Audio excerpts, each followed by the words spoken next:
Hoje nós vamos falar um pouquinho sobre a importância biológica dos lipídios. É muito comum a gente achar que a ingestão desses tipos de nutrientes, né, com a base de lipídio, vai ser prejudicial à nossa saúde. Na verdade, não é. Os lipídios são importantes para regular várias funções metabólicas dentro do nosso corpo. Então, a primeira coisa que é muito importante é a absorção de vitaminas. Qualquer tipo de vitamina? Não, apenas as vitaminas que são lipossolúveis.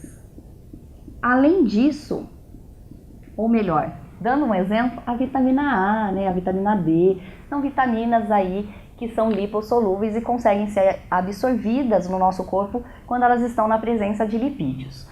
No caso, também a função dos lipídios essenciais, esses lipídios nós não produzimos no nosso corpo. A gente vai precisar extrair de fontes de alimento como óleo de fígado de bacalhau ou óleos vegetais em geral, ok? Então, em óleos vegetais, como esses que a gente utiliza, né, de canola, de soja, de milho. Então é importante a gente ter uma concentração mínima desses óleos, porque eles participam, né, de um processo da formação de prostaglandina que auxilia na manutenção da musculatura lisa. É uma musculatura involuntária, né, presente, por exemplo, no endométrio uterino nas mulheres, ok? Além disso, os lipídios, eles também, nos hormônios, eles fazem regulação.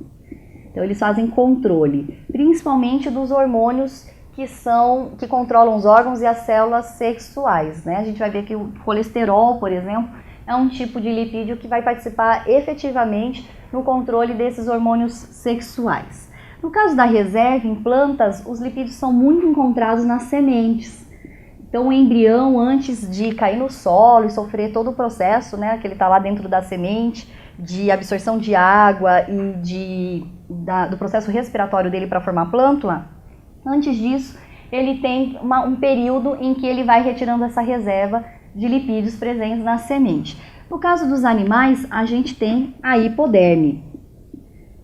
No caso dos animais, falando de mamíferos, né? Os mamíferos, aves e mamíferos têm temperatura corpórea constante, e no caso dos mamíferos, nós temos aí uma camada extra, que a gente chama de uma hipoderme, que é uma camada de lipídio, de gordura. Então, animais que ficam em locais muito frios, eles acabam desenvolvendo, né, uma maior concentração desses lipídios, dessa gordura, para poder suportar as baixas temperaturas, como é o caso do urso polar, da baleia, né? São animais que ficam em regiões muito frias, então a hipoderme vai ajudar no processo do controle da temperatura. Bom, o colesterol, ele é um lipídio importante. Ele vai ajudar no processo de várias regulações, inclusive, como eu já havia comentado, dos hormônios sexuais. No caso, quando a gente faz a ingestão excessiva do colesterol, e isso a gente pode absorver através de carne animal, então quando a gente faz um excesso da gordura da carne desses animais, o que vai acontecer? Ele pode acabar se transformando, né, por processos bioquímicos no que a gente chama de um LDL. O LDL é o colesterol ruim. Ele, quando está no sangue, ele vai sofrer um processo de oxidação e forma as placas ateroscleróticas. Essas placas, elas têm uma afinidade pela parede do vaso. Então, com isso, se a gente fizer uma ingestão constante, essas placas vão começar a ficar entupidas, podendo levar a vários problemas, inclusive problemas cardiovasculares. No caso, o HDL, ele é o colesterol bom, né? O HDL, inclusive, ajuda a combater o LDL. Como? Ele se liga no LDL e, ao chegar no fígado, o fígado, através da bile, passa a degradar. Então, quando isso ocorre, o LDL não fica aí em excesso no corpo.